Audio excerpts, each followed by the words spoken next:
Great, సంతోషం. సావిత్రిబాయి పూలే వర్ధంతి అంటే మనము చనిపోయిందని అంటాం, సో వర్ధంతి.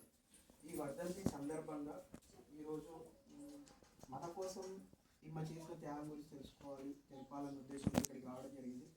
ఈ ప్రోగ్రామ్ ముందు స్టార్ట్ చేసుకునే ముందు ఈ ఫోటోకి సావిత్రిబాయి పూలేకి నివాళులు అర్పించవలసిందిగా గౌరీ మేడంని, అదేవిధంగా సంధ్యాకర్ని.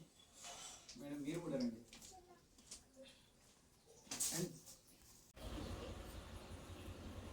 చూడండి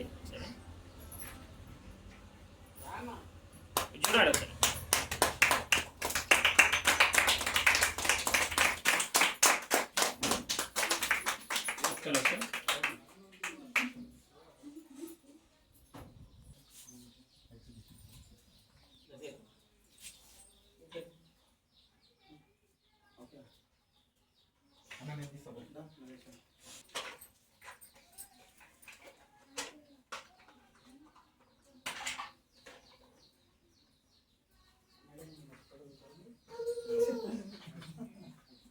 సందర్భాన్ని ఉద్దేశించి శ్రీమతి సంజయ్ గారిని మాట్లాడవలసిందిగా.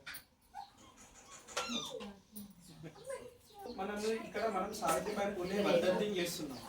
సావిత్రిబాయి పూలే వర్ధంతిని మనం ఈరోజు చేసుకోవడానికి ఇక్కడ ఉన్న మనకి ఈరోజు కనబడుతున్న టీచర్గా మీకు ఈరోజు కనబడుతున్న ఏదైతే ఇక్కడ మనకి రేవతి మేడం గారు, గౌరీ మేడం గారు ఎట్లయితే మనకి ఇక్కడ కనబడుతున్నారో, ఒకప్పుడు విద్య నేర్పించడం కోసము ఈ మహిళ చేసిన పోరాటం గురించి మనం తెలుసుకోవాలి. మనకి చదువు నిరాకరించిన సమయంలో సావిత్రిబాయి పూలే ఆమెకి విద్య ఎవరు నేర్పారు అని అంటే వాళ్ళ భర్త జ్యోతిరావు పూలే దగ్గర విద్య నేర్చుకొని ఆ నేర్చుకున్న విద్యని నలుగురికి చెప్పడం కోసం, బయట ఉన్న మహిళలందరికీ చెప్పడం కోసం బయటికి వచ్చి విద్య బోధించడం జరిగింది. ఇట్లా అప్పుడు స్కూల్స్ లేవు. సావిత్రిబాయి పూలే అందరినీ గ్యాదర్ చేసుకొని ఒక ప్రాంతంలో ఒక షెడ్ని ఏర్పాటు చేసి అక్కడ అందరినీ గ్యాదర్ చేసి చదువు చెప్పి అట్లా ఆ మహారాష్ట్ర ప్రాంతంలో దాదాపు 52 పాఠశాలలు స్థాపించడం జరిగింది. ఒకవైపు నువ్వు విద్య నేర్చుకోవడమే తప్పు, అట్లాంటిది నువ్వు విద్య చెప్తున్నావు, ఇది చాలా తప్పు అని ఆమెను బెదిరించడం జరిగింది. సావిత్రిబాయి పూలని హెచ్చరించడం జరిగింది, పేడతో కొట్టడం జరిగింది.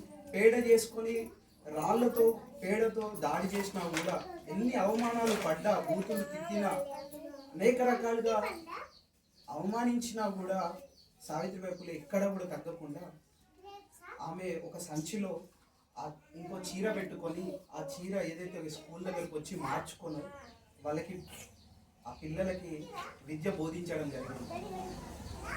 ఒకవైపు విద్య బోధిస్తూనే అందరినీ చైతన్యం చేస్తూ, ఇంకోవైపు మహిళల మీద జరిగే దాడులను, అంటే ఒకవైపు ఉపాధ్యాయురాలుగా కాకుండా ఒక సంఘ సంస్కర్త కూడా మహిళల మీద ఎలాంటి దాడులు జరిగేది అంటే, ఆ రోజుల్లో మనం సతీ సహగమనం లాంటివి ఎన్నో, అది మనకి తెలుసు.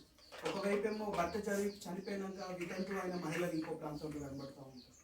అలాంటి వారికి వేరే రకంగా మోసం చేసి వాళ్ళకి కడుపు చేస్తే, అలాంటి వాళ్ళ మహిళలు ఎలాంటి పరిస్థితి అంటే చనిపోవడానికి సిద్ధంగా ఉండే పరిస్థితులలో సావిత్రిబాయి పూలే వాళ్ళకి ధైర్యం ఉండి వాళ్ళకి కాన్పులు చేయడం జరిగింది. అలాంటి టైంలో పూరిటి కాన్పులు చేసే వాళ్ళు ఉంటారు కదా, అలాంటి వాళ్ళు ఎవరు దగ్గరికి వచ్చేవాళ్ళు కాదు. అలాంటి టైంలోనే సావిత్రిబాయి పూలే వాళ్ళందరినీ చేరదీసి వాళ్ళకు ఒక ఆశ్రమాన్ని పెట్టి వాళ్ళకి డెలివరీస్ చేయడం జరిగింది. మళ్ళీ ఇంకోవైపు భర్త చనిపోయినాక వాళ్ళని ఎవరు చూడొద్దు, వాళ్ళకి ఉప్పు కారము అంటకుండా భోజనం లాంటివి పెడితే, అలా ఆ మహిళల్ని చాలా దారుణంగా చూస్తున్న తరుణంలో వాళ్ళకి అండగా నిలబడ్డారు సావిత్రిబాయి పూలే.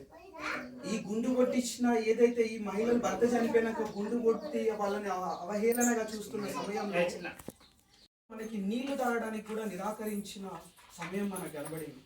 అలాంటి వివక్షతను, అలాంటి కుల రక్కసి వేటాడుతున్న సమయంలో సావిత్రిబాయి పూలే, జ్యోతిరావు పూలే ఇద్దరు కలిసి వాళ్ళ ఇంట్లోనే ఒక పెద్ద బావి తవ్వించి ఎవరైనా కూడా ఇక్కడ నీళ్లు తాగొచ్చు, తీసుకోవచ్చు అని కూడా ఒక పెద్ద పోరాటంగా తీసుకురావడం జరిగింది. మహారాష్ట్ర ప్రాంతాల్లో ఇప్పటికీ మనం అక్కడికి వెళ్ళి చూస్తే అది కనబడుతూ ఉంటుంది.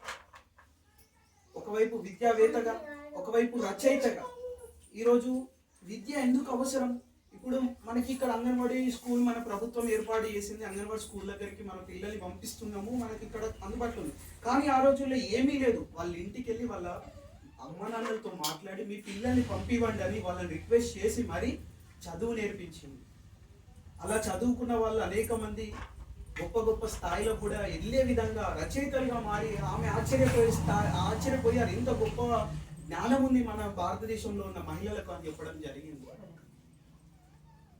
అదేవిధంగా మహిళల యొక్క గొప్పతనాన్ని రెండు రకాలుగా మనం చెప్పొచ్చు. సావిత్రిబాయి పూలే ఒక విషయాన్ని స్పష్టంగా చెప్పడం జరిగింది. ఒక మహిళ చైతన్యం అయితే రెండు కుటుంబాలు చైతన్యం అయితే. మీలో చూస్తే ఎవరైనా మీరు విద్యావంతులైతే మీ పుట్టినీళ్ళు విద్యావంతులైతుంది, మెట్టినీళ్ళు కూడా విద్యావంతులైతాయి. అంటే మీరు పుట్టినింటిని సరిదిద్దగలరు, మెట్టినింటిని కూడా సరిదిద్దగలరు. ఒక విద్యావేత్త అయిన విద్య నేర్చుకున్న ఒక మహిళ ఇంత గొప్పగా అవుతుందని కూడా సావిత్రిబాయి పూలే చెప్పడం జరిగింది. ఈ విధంగా ఈమె యొక్క త్యాగాన్ని మనం తెలుసుకోవాలి. అంటే త్యాగం విషయానికి వస్తే అసలు నిజంగా వాళ్ళు భార్యాభర్తలు సావిత్రిబాయి పూలే, జ్యోతిరావు పూలే వాళ్ళిద్దరు పిల్లల్ని కనడానికి కూడా నిరాకరించుకున్నారు. ఎందుకనంటే మనం సమాజంలో ఇంతమందికి విద్య నేర్పిస్తున్నాము, వీళ్ళందరికీ అండగా ఉంటున్నాం కదా, మనకి ఎందుకు పిల్లలు అన్న ఉద్దేశం కూడా వాళ్ళలో కలిగింది. ఆ సమయంలో ఇందాక మనం చెప్పుకున్నాం, ఏదైతే పురిటి నొప్పులు పురిటి కాన్పులు చేసిన వాళ్ళలోంచి ఒక యశ్వంతరావు అనే ఒక బాబుని దత్తత తీసుకోవడం జరిగింది. ఆ దత్తత తీసుకున్న బాబుని డాక్టర్ స్థాయికి వరకు చదివించడం జరిగింది. అట్లా మనకి 1840 సంవత్సరంలో అక్కడ మనకి ప్లేగ్ వ్యాధి అనేది దొరికింది. మొన్న మనం అక్కడ జరిగింది. మన కరోనా వస్తే అందరూ పారిపోయారు. ఎక్కడ ఏవి పని చేసిన కరోనా వచ్చినప్పుడు మనం అందరూ సాక్షిభూతంగా చూసాం. ఒక హాస్పిటల్స్ పనిచేసింది, ఒక పోలీస్ వ్యవస్థనే మనకు పనిచేసింది కళ్ళ ముందు. అలాంటి టైం అంటే ట్రీట్మెంట్ ఇవ్వడంలో ఆమె ప్లేగు వ్యాధి సోకిన వాళ్ళందరికీ ట్రీట్మెంట్ ఇస్తూ వాళ్ళందరి హక్కుని చేర్చుకుంటూ మరీ వాళ్ళకి వైద్యం చేస్తుంది. అదే సమయంలో ఒక చిన్న బాబుని ప్లేగు వ్యాధి సోకిన బాబుని తీసుకొని వెళ్తున్నప్పుడు ఆ ప్లేగు వ్యాధి ఆమెకే సోకి తర్వాత ఆమె మరణించడం జరిగింది. ఇంత గొప్ప త్యాగం చేసి మనకు ఆదర్శంగా నిలిచిన ఈ మహిళ గురించి దురదృష్టం నేను ఏ స్కూల్లో ఏ పాఠశాలలో కూడా చదువుకోలేదు. ఇప్పటికీ అలాంటిది వీరి విగ్రహాలు కూడా మనకి ఎక్కడైనా కనబడుతున్నాయో లేదో. అసలు మనం ఈరోజు టీవీ సీరియల్స్ చూస్తున్నాం, ఈరోజు సావిత్రిబాయి పూలే వర్ధంతి అని చెప్పుకుంటున్నాం కదా. ఎక్కడైనా ఒక న్యూస్, ఏదైనా ఒక న్యూస్లో ఈరోజు వర్ధంతికి మేము మా న్యూస్ ఛానల్ నుండి మేము నివాళులు అర్పిస్తున్నామని ఎక్కడైనా మీరు విన్నారు?